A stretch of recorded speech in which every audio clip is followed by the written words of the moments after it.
jerentsika fa isany hoe amin'izao vaninandro tena sarotra izao dia zaina fa atsika raha tenenina angambany dia hoe amin'ny teny baiko hoe misurvivre afatsika tena miazona dia nyresaka vavaka tsy ho ela fa efa fantatritsika daholo hoe inona ny atao hoe vavaka fa ny vavaka dia matetika mavesatra be amintsika rehefa hivavaka izany dia ohatra ny mivavaka tiako tenenina tsy ilay mandeha amina trano fivavahana anankiray fa ilay mivavaka ilay mihaona amin'Andriamanitra ilay mivavaka ilay manantona dia ilay miresaka ao amin'i Jesosy ny teny misy hoe raha mivavaka ozy ianao dia arindrino ny efitranonao dia indrainao amin'ny mangingina amaly anao dia izay vavaka izay nefa tsy afenina ny zavatra zaraina dia zavatra iainana izay mivavaka izay tsy afenina fa indrindray rehefa ohatra ny hivavaka izany dia ohatra ny hoe maisatra mailamailaka kokoa raha hoe hitoriteny na hoe hieno toriteny na hoe hieno hira fiderana na hira fiderana fa rehefa mivavaka hoe ndia hivavaka dia forsena kely mihitsy aloha dia tena nanampy anahy mihitsy n'izao fizarana izao ary izay nampahatonga ana hoe nanery ana hoe zaraiko ho atsika ilay izy satria mbola veriko ihany tsy ny fenoana tenin'Andriamanitra tena marina manamasina antsika ny tenin'Andriamanitra tena tsy lavina izany fa raha tsy misy ny vavaka raha tsy tafavavaka ianao raha tsy tafaray amin'i Jesosy ianao dia tsisy dikany zavatra rehetrarehetra fa mijanona ho fahalalana ra-tsaina fotsiny izany dia raha isika ny Exodosy 7:20 raha omena loha hevitra izao fizarana izao dia hoe andao tsy hamavantsika ny vavaka andao tsy ataontsika ohatra ny hoe zavatra tsisy dikany izany fa andao tena jerentsika nge ny fomba nataon'ny zanak'Israely tamin'izany andro izany Exodosy 7:20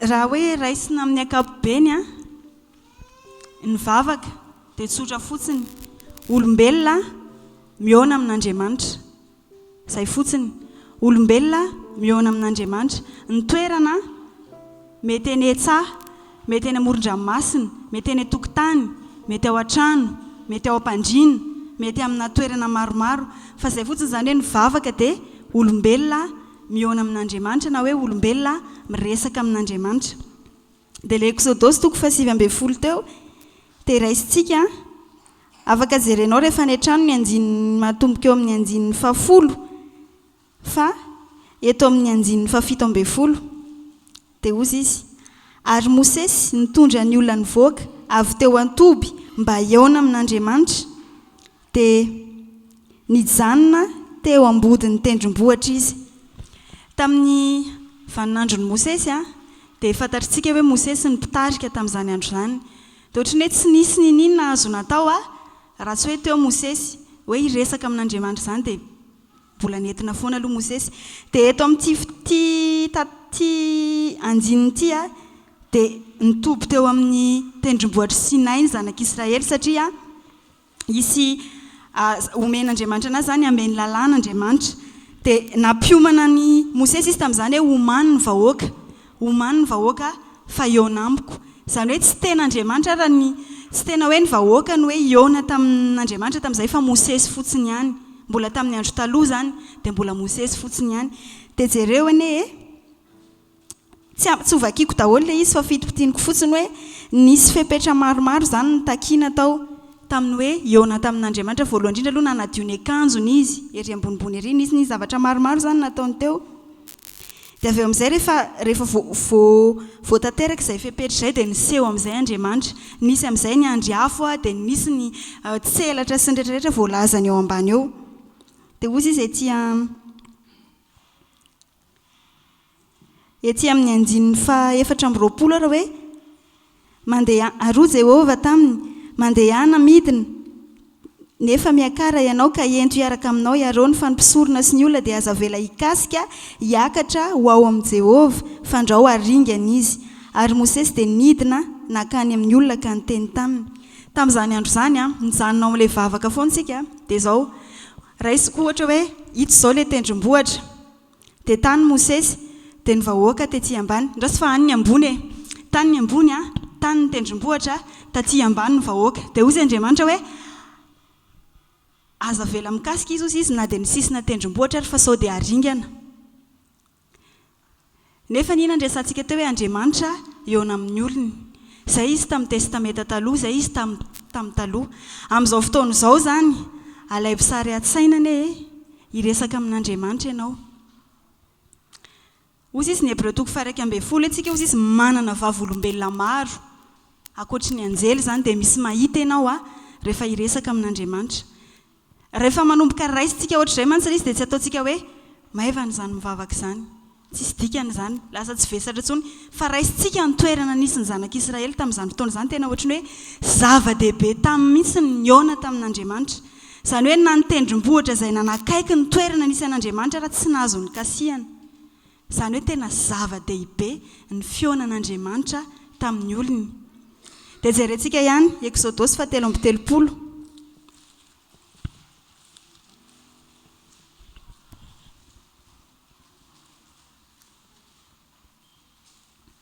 Raha vakiana ilay soramandry eo amin'ny 7.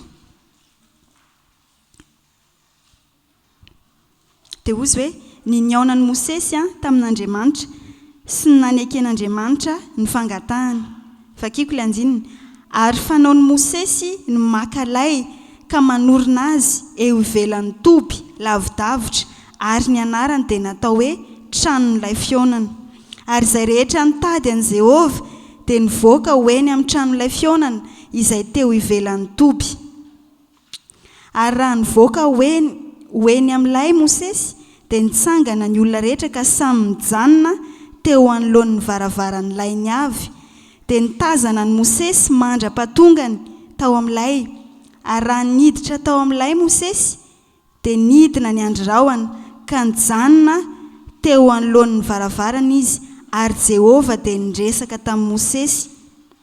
Ary hitan'ny olona rehetra ny andro-rahona nijanona teo alohan'ny varavaran'ilay dia nitsangana ny olona rehetra ka samy niekohaka teo anoloan'ny varavaran'ilay ny avy. Ary Jehova niteny ny fanatrika tamin'i Mosesy tahaka ny olona miresaka misakaizany. Ary niverina nakeo amin'ny toby izy fa ny mpanompony dia Josoa zatovy zanaky Nona tsy niala tamin'ilay. Eto indray izy dia efa ohatry ny karazana senario hafa indray. Izany hoe taty aoriana dia nanao tranon'ilay fionan'i Mosesy. Amin'izao fotoana izao za tsy hiteny anao hoe maka tranon'ilay ohatry ilay an'ilay trabona ireny. Za tsy hiteny aminao hoe maka an'iny dia midira aho. Fa sary hoentintsika ilay izy. Hozy izy Paoly hoe tsika no tempolin'Andriamanitra. Raha rava hozy izy ty lay anay ity, izany hoe ty tenantsika ty tsika no lay. Atao anatintsika Andriamanitra, atao anatintsika Jesosy. Fa akatsika ohatra ilay izy mba ahatonga antsika tena hoe mahita tsirony amin'izany hoe miona amin'Andriamanitra izany.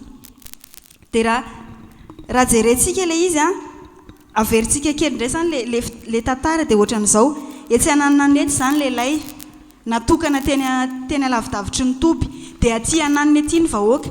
Dia ohatry ny hitanareo ilay ohatry ny hoe misy zavatra tsy kilovina, ilay ohatry ny hoe fa inona arany ao dia tena ohatry ny hoe misy zavatra tsy kilovina dia tena hoe fa ohatry ny hoe mahaliana be mihitsy izany no ao. Izay ny ety ivelany, izay zany ny mpijery, hijery olona miresaka amin'Andriamanitra. Dia zavatra ny anarako tao anatin'ilay izy hoe za zany rehefa hiresaka amin'i Jesosy, ohatry izany ny ataon'ny anjely. Ohatry izany ny ataony rehefa hiresaka satria ny zavatra tsika mahafantatra fa ny testameta taloha na ny fanekena taloha dia tandindony ny zavatra misy aty aoriana. Amin'izao fotoana izao Andriamanitra dia fanahy, izay mivavaka aminy dia mivavaka amin'ny fanahy sy ny fahamarinana. Fa za resy lahatra fa tena hanampy anao tsy ataontsika ohatry ny hoe zavatra rotina be intsony ny mivavaka fa hoe ao anatina hoe iona amin'Andriamanitra. Misy mijery zao, misy maniry an'izany hoe iona amin'Andriamanitra izany. Mety ozy angamba ianao hoe hanka ilay izy tsy sady tsisy andro-rahona, tsisy andro afo no ohatry ny mivavaka fa ohatry ny tsisy nina ohatry ny mangina beko. Fa finoana, hozy izy ny ten'Andriamanitra izay rehetra manantona azy izy dia tsy maintsy mino fa misy izy. Dia averiko vakiana ilay izy eo amin'ilay 9:5. Ary raha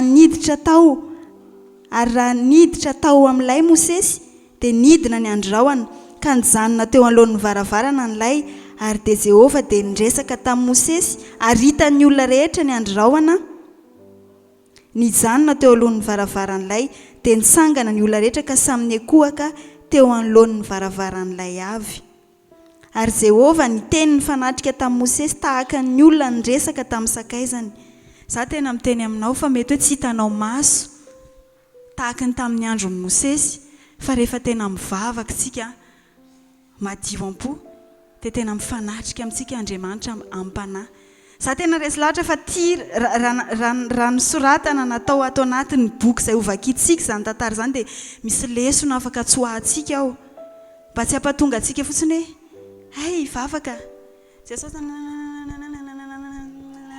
amen, vita mivavaka, vita ny adidy. Marina izany zavatra teneniko izany satria zavatra iainana izany, zavatra niainana izany. Fa raha manomboka raisitsika ohatran'izany hoe olombelona iona amin'Andriamanitra, ohatran'ny tamin'ny zanak'Israely, ohatran'ny Mosesy tena hoe miomana tena hoe iona amin'Andriamanitra, iresaka aminy tena zava-dehibe amiko izany. Dia manomboka maka tsirony tsika. Dia ny ataontsika raisina amin'ny tontolo ara-panahy ilay izy. Ohatrany hoe amin'ny fotoana anankiray dia lasa miditra ao amin'ilay lay, lasa miditra ao amin'ilay tranon'ilay fionana. Izany afaka mety hoe trano, mety hoe efitranoko, raha tsy manana trano mety hoe eny an-dalana, mety hoe toerana mangingina fotsiny. Za zao ampanetretena ohatrany hoe rehefa amin'ny taontra ao ambany birao koa, boribotra birao dia misitrika ao ambany ao dia ao. Io zany tsy mila zavatra be hoe anao confortable be anao ohatr'izao, fa rehefa afa tonga anao fotsiny hoe concentré ianao, afaka maheno an'Andriamanitra. Izay fotsiny. Ary mbola averiko ihany hoe ny vavaka dia tena hoe survie, mitazona ny aintsika. Io tsisy dikany io na latsinainy hatramin'ny lahady ianao mientoroteny foana, mihira fiderana foana, kanefa ianao tsy miresaka amin'Andriamanitra. Ny miresaka amin'Andriamanitra za tsy amin'ny lista hoe ahoana ny atao rehefa mivavaka. Ny mivavaka tsy ampianarina. Hoy izy ny tenin'Andriamanitra any amin'ny Romanina hoe ny fanamasina hoy izy dia mi-intercéder. Ohatrany hoe manampy atsika ao anatin'ny mivavaka rehefa tsy fantatritsika izay ho tenenina. Izay no mahatonga ilay hoe rehefa mivavaka ianao dia amin'ny fanahy. Ny mivavaka tsy soratra vakiana, tsy raina izany an-danitra, fitainatra amin'ny farany dia vita. Fa ny mivavaka ohatra ilay nataon'ny Mosesy teo dia tena hoe zahako miresaka amin'Andriamanitra. Ny mivavaka koa tsy atao hoe maraina atoandro hariva. Tsy maintsy hivavaka, asoro mihitsy aloha izany ilay hoe adidy ny vavaka. Fa raisy ohatrany hoe mila miresaka amin'Andriamanitra. Ankoatr'ilay niteneniko teo hoe tena hoe survie antsika ny vavaka dia ny vavaka tena hoe ataoko amin'ny teny frantsay fa izay hoe besoin ny âme antsika. Tena ilain'ilay âme. Ny any anatinao any izany tena hoe fantatrao mihitsy hoe mila mivavaka izany. Ny eto angamba ny afaka manamarina an'izany. Misy fotoana ianao tena ohatrany hoe feno be ny tontolonao, tena renao mihitsy hoe sepotra ianao. Sepotra. Dia iny ianao tena mihazakazaka dia manantona mivavaka. Na mba ahafahanao fotsiny ara hoe mitsahatra ianao. Betsaka nefa ny ainana izany eto. Hoe tena renao mihitsy izany hoe manepitra anao izao tontolo izao, manepitra anao mitabataba sy nydrehetra dia mitady ianao ny ataoko hoe 2 minitra, 3 minitra. Izay ilay lazaiko teo hoe miditra any amin'ilay tranon'ilay fionana ianao. Tontolo ara-panahy ny resahako. Miditra ao amin'ilay tranon'ilay fionana. Efa eo aminatin'iny ihany koa dia mbola betsaka ny ady. Satria hipetraka ianao ohatra na andohalika, io sainao io, tsy eo an'io io tonga dia hoe tafaresaka amin'Andriamanitra. Izay ilay ilaina hoe fiomanana. Fa io saina io mipetraka eo mbola any ambodi-mity io, mbola any am-piasana io, mbola mieritreritra io hoe tsy voavaly ilay SMS. Ianao ilay efa tafavantoka iny maneno ilay telefona. Izay mihitsy ilay appel ny andrasako. Mieritreritra hoe ay, adiniko ny nanao an'izao.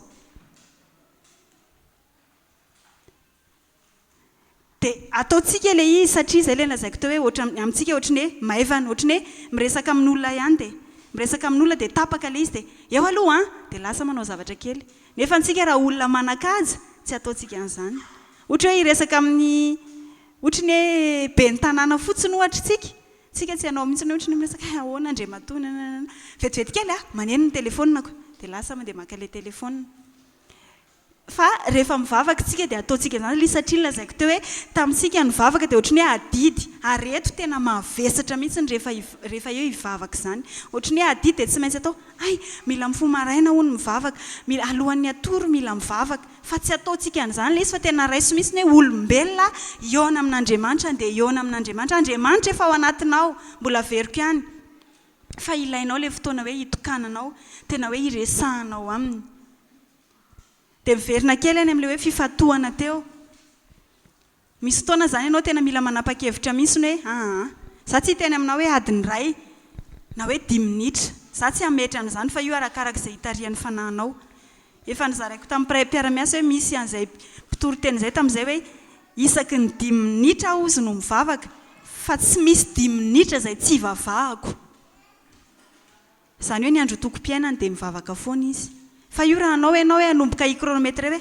adiny ray dia manendrika lera ohatry ny adidy ihany io fa raisinao mihitsy ianao ohatry ny hoe raisinge ohatry ny hoe ianao miresaka amin'ny olona anankiray raha olona tianao tapahana fotsiny ary nareo dia mbola teneniko ihany hoe rehefa ilay hivavaka dia mangatany fanahy masina tena hoe ahatonga anao tena hoe hifantoka ao anatin'ilay izy matetika tsy maintsy asian'Andriamanitra zavatra maneritsika dia tsy maintsy mivavaka indraindray izy tena tsy maintsy manao an'izay satria tsika variana loatra variantsika ohatrany hoe manao asan'Andriamanitra tsika mitorytsika manao zavatra be be tsika fa le tena le fitokanana kely miaraka amin'i Jesosy zay ohatrany hoe ozy tsika hoe efa za rehefa nirako za ohatrany efa zay rehefa niara-mivavakako nivavaka mitokana ianao sy Jesosy tsy mahasolo na dia ataoko hoe vavaky ny samy mpiray-tam-po ary ataovy manomboka mipetraka ao anatin'ny sainao izany le hoe besoin ny aminao hitanao ohatra antsika hoe tsy maintsy mihinam-bary ohatra antsika hoe tsy maintsy miaina dia ohatra an'izany mihitsy ilay vavaka tsy maintsy ianao hoe miresaka amin'Andriamanitra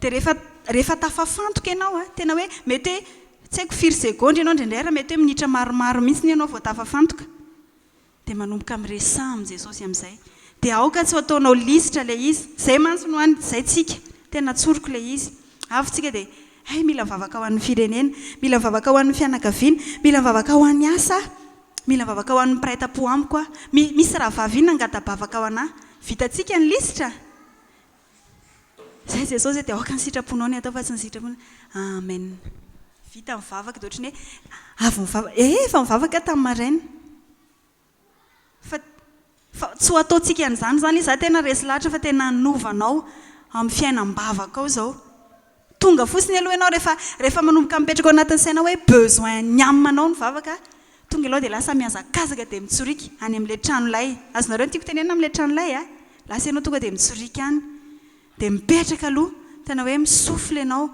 eto amin'ny fanatrihan'Andriamanitra eto amin'ny ahako mety tsy hitako maso izy fa tsapako ny fanatrehany ato amin'ny avy eo za tsy tena aminao hoe mangina kely na hoe za zany tsy hanoranao hoe ahoana ny atao hoe fa ataovy izay hampatonga anao hanana fifatohana ao anatin'ilay izy dia misy fotoanao koa Andriamanitra efa fantatritsika amin'izany mila ny fahanginanao izy ny vavaka dia fifampiresahana fa tsy tsika foana no miteny misy fotoana koa tena ao anatin'ny fahangina mety misy fotoana ianao mety hoe tsy mila miteny fa azonao sara an-tsaina fotsiny izany hoe eo Andriamanitra eto mangina ao anatin'iny mety misy tolotsaina omeny Jesosy ianao izao ny atao rehefa avy eo fa raha miteny foana ianao dia izay ny teneniko hoe lasa adidy ihany ilay izy dia vita dia ohatry ny miala fotsiny ianao fa amin'iny tena mangina mety misy fotoana ianao mety mitomany fotsiny vavaka izany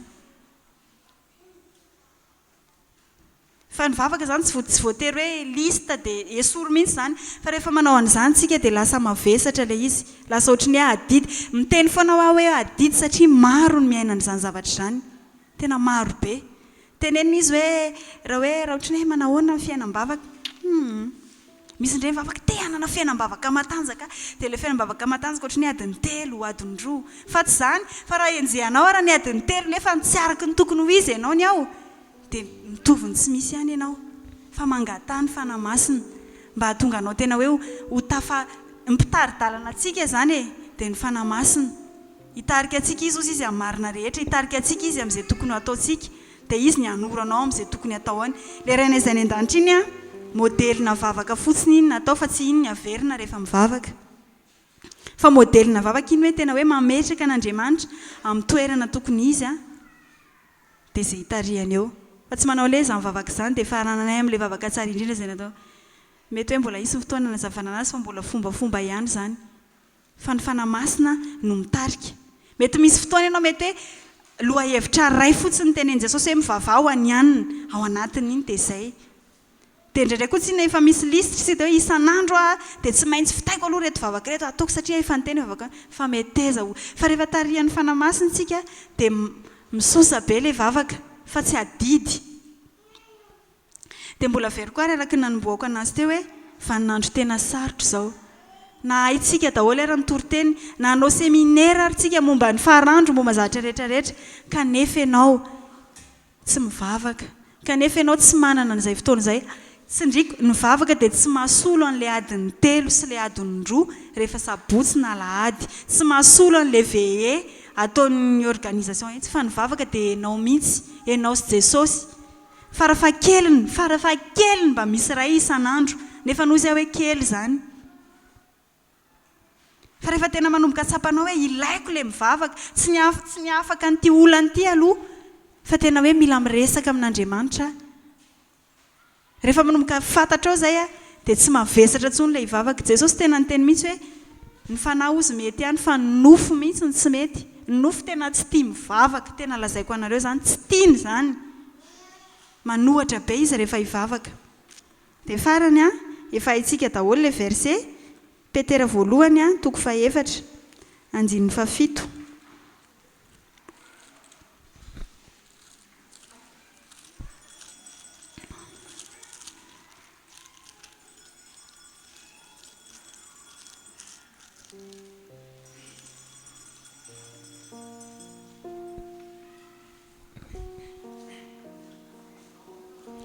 Fahatombotra ny farany zavatra rehetra koa endre ka mahonona tena ho amin'ny fivavahana.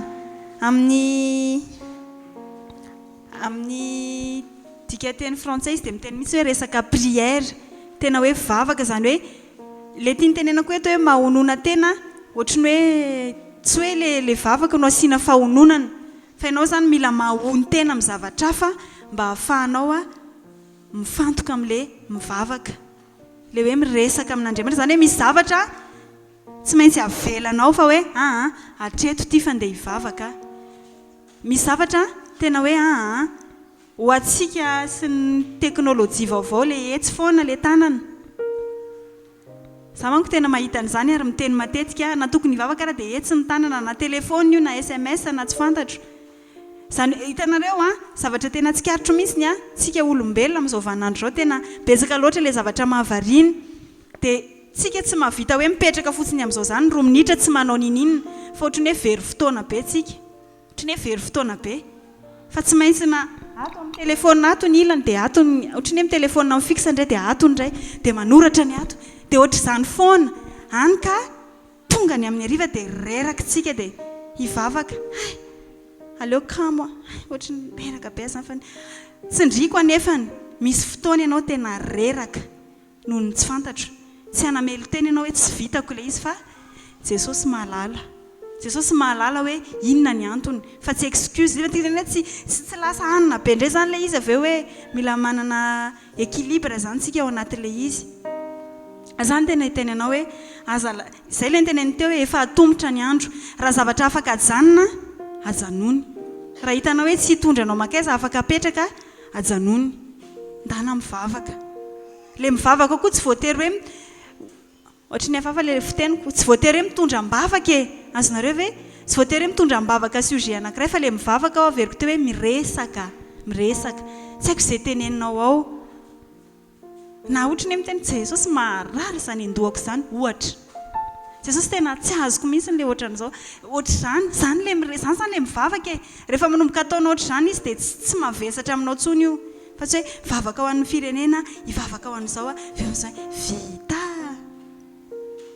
fa mananana izay fa zay nylazay ny Petera hoe tena efa raha tamin'izany andro zany Petera no tena efa atombotra ny farany zavatra rehetra mahonona tena ny amin'ny fivavahana maika fa izao dia aoka tsy ny telefona tsy ny internet tsy ny ataoko hoe zavatra anona kory ara no avarianantsika fa ndaontsika tena hanararoatra hivavaka io koa tsy refesinao aza nytanina ny raha vavinao hoe impiry isan'andro mivavaka na adiny firy fa ketraka ihany ianao raha manontany anazy izy mety efa lasa lavitra fa aza jereny zany fa ny anao Jesosy no manaraka ny endurance Jesosy zany jerenao hoe efa tokony ohatran'izao fa tokony ohatran'izao io tsy mitovy io zany tsisy taremarika enjehana hoe tsy maintsy zao isana tsy maintsy zao tsy maintsy misy taloha le mamaky boky ireny dia misy hoe mpanompon'Andriamanitra hoe adinenina fa tsy za miteny aminao tsy ny alava ny vavaka ao ny ahavaly azy aingana marina izy fanteny mareta ozy amin'ny fivavahana marina izy fanteny an'izany fa raha ohatra ka tsika hanenjika fotoantsika hoe mba ho zao io zany dia tadio hoe raha vao misy intérêt atsika ao aloha dia fa hitan' Jesosy zany fa mivavaka tsika dia ho anazy fotsiny aloha satria tsika mila miresaka aminy ny ambony zay anaovany anazy ihany fa tsika mihitsy aloha mila n'izay vavaka izay ohatry ny mahatonga atsika hoe tsy maintsy miresaka amin'olona dia ohatran'izany misy fotoana mety hoe teneny tompo endana mihitsy aloha ianao mitokana kely mijanona ao an-trano ajanona izay tokony atao aza misakafo na misakafo koa mba amin'izay fotoana izay zany tsy ny tompo mihitsy no mitenao dia tsy avesatra ianao ao anatin'ilay izy fitiniko ilay izy ny vavaka dia fionana amin'Andriamanitra ny vavaka dia tsy adidy ny vavaka dia tena hoe zavatra ilainy ny fanahintsika tena tedaviny ohatrantsika tsy maintsy misotro rano sy mila rivotra mety tsy tandritandritsika zany mety tsy hita eo ny eo za tsy hiteny hoe manandrama olona tsy ampivavaka ao anatiny na dia atao karaha hoe 2 andro fotsiny ary fa tena misy fetraikany be iny reraka ny vatany tonga dia ny vatany nyreraka indraindray mety ataony devoly varim-bariana dia ohatrany hoe tsy maninona zany fa tsapanao iny avy eo dia ny vavaka dia mila ny fitarihan'ny fanamasina dia farany hoe tena aza varim-bariana aza variana amin'ny asan'Andriamanitra kory ary aza variana amin'ny hirahira saotra izany fa mazotoa manakaiky an'le miditra ao amin'ilay tranon'ilay fionana ilay niresahako teo eritrereto izany hoe manana tranon'ilay fionana ianao ara-panahy dia misy fotoana ianao tena mila tonga dia mihazakazaka dia makao fotsiny ao ihany ianao ny en sécurité ao ihany dia ho an'i Jesosy irery ny voninahitra amen